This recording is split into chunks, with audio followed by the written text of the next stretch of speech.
बिहार की राजनीति में एक कहावत अक्सर सुनने को मिलती है, नीतीश कुमार को हल्के में लेना राजनीतिक गलती साबित हो सकता है। पिछले 3 दशकों का उनका पूरा राजनीतिक सफर इस बात की गवाही देता है कि जिसने भी उन्हें कमतर आंका, उसे बाद में अपनी राय बदलनी पड़ी है। कभी राष्ट्रीय जनता दल तो कभी भारतीय जनता पार्टी, दोनों ही दल समय समय पर इस राजनीतिक शख्सियत की चालों को समझने में चूकते रहे हैं। यहाँ तक कि कई बड़े पत्रकार और राजनीतिक विश्लेषक भी नीतीश कुमार के फैसले को लेकर की गई अपनी भविष्यवाणियों पर बाद में संशोधन करते नजर आए हैं। इसी बीच बिहार की राजनीति में एक बार फिर बड़ा बदलाव होने की चर्चा तेज हो गई है।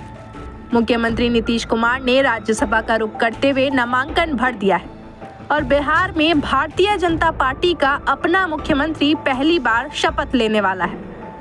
बीजेपी के लिए यह अवसर बेहद महत्वपूर्ण माना जा रहा है, क्योंकि पार्टी की स्थापना के बाद से ही वह बिहार में अपने दम पर मुख्यमंत्री बनाने का सपना देखती रही है। लेकिन नीतीश कुमार की मौजूदगी में यह सपना कभी पूरा नहीं हो पाया। अब अगर यह बदलाव हुआ है तो यह नीतीश कुमार की सहमति और रणनीति के साथ ही संभव हो पाया है। हालांकि सवाल उठ रहा है कि क्या नीतीश कुमार इतनी बड़ी राजनीतिक चाल केवल इसलिए चलेंगे कि उनके बेटे निशांत कुमार को उप मुख्यमंत्री पद मिल जाए और वे खुद राज्यसभा सदस्य बनकर कुछ समय के लिए केंद्र की राजनीति का हिस्सा बन जाए।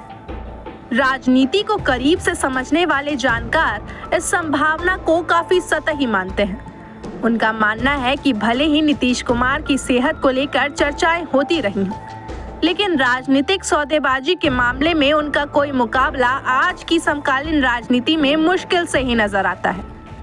कहा जा रहा है कि इस पूरी कहानी में एक बड़ी डील छुपी हुई है, जिसकी परतें अभी पूरी तरह सामने नहीं आई। अगर राजनीतिक समीकरण वैसे ही बने रहते हैं जैसे अभी संकेत मिल रहे हैं, तो नीतीश कुमार करीब 1.5 साल तक ही राज्यसभा में रह सकते हैं या फिर केंद्र की मोदी सरकार में भूमिका निभा सकते हैं। इसके बाद देश की राजनीति में एक और बड़ा मौका सामने आएगा, राष्ट्रपति चुनाव।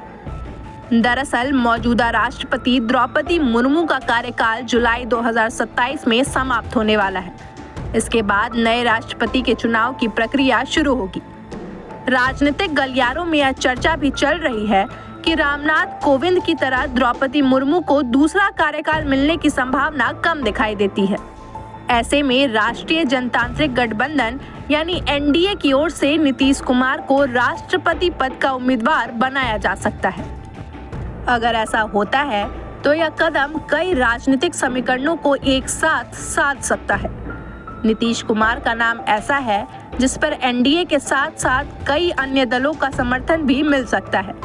दूसरी तरफ भारतीय जनता पार्टी के लिए भी यह फैसला राजनीतिक तौर पर लाभदायक साबित हो सकता है, क्योंकि बिहार में उनके नाराज वोटरों को संतुष्ट करने का एक अवसर मिल सकता है। सूत्रों की माने तो नीतीश कुमार और बीजेपी के शीर्ष नेताओं के बीच इस तरह के व्यापक राजनीतिक समझौते की चर्चा हो रही है। जो लोग यह मान रहे हैं कि पूरी डील केवल निशांत कुमार को उप मुख्यमंत्री बनाने और नीतीश कुमार को राज्यसभा भेजने तक सीमित है, वे शायद इस कहानी के केवल एक छोटे हिस्से को ही देख पा रहे हैं। राजनीतिक विश्लेषकों का मानना है कि नीतीश कुमार भारतीय राजनीति के सबसे कठिन सौदेबाज नेताओं में गिने जाते हैं। उन्होंने हमेशा अपने और अपनी पार्टी के हितों की सुरक्षित रखने के लिए बेहद सधे हुए और रणनीतिक फैसले लिए हैं।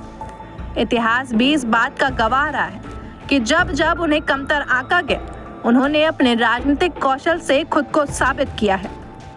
हालांकि नीतीश कुमार का सपना कभी देश के प्रधानमंत्री बनने का रहा था, लेकिन राजनीतिक परिस्थितियों और समीकरणों के कारण वह सपना शायद पूरा नहीं हो पाया। ऐसे में अब उनके सामने एक और ऐतिहासिक अवसर दिखाई दे रहा है। अगर वे बिहार विधानसभा, विधान परिषद, लोकसभा और राज्यसभा चारों सदनों के सदस्य रह चुके हैं और प्रधानमंत्री नहीं बन सके, तो राष्ट्रपति पद उनके लिए एक ऐसा मुकाम हो सकता है जो उनके लंबे राजनीतिक सफर को एक नई ऊंचाई दे सकता है। भारतीय राजनीति में इससे पहले भी ऐसा उदाहरण सामने आ चुका है। रामनाथ कोविंद जब बिहार के राज्यपाल थे, तब उन्हें देश का राष्ट्रपति बनने का अवसर मिला था। अब राजनीतिक गलियारों में यह चर्चा तेज है कि शायद वही रास्ता अब नीतीश कुमार के लिए भी खुल सकता है। यानी सवाल अब सिर्फ इतना नहीं है कि बिहार में मुख्यमंत्री कौन बनेगा। असली सवाल ये है कि क्या यह पूरा राजनीतिक घटनाक्रम नीतीश कुमार को सीधे देश के सर्वोच्च संवैधानिक पद तक पहुंचाने की तैयारी है। बिहार से शुरू हुई यह राजनीतिक कहानी शायद जल्द ही दिल्ली के सबसे बड़े पद तक पहुंच सकती है। खबर का मतलब बवाल न्यूज। हमारे चैनल को सब्सक्राइब जरूर करें।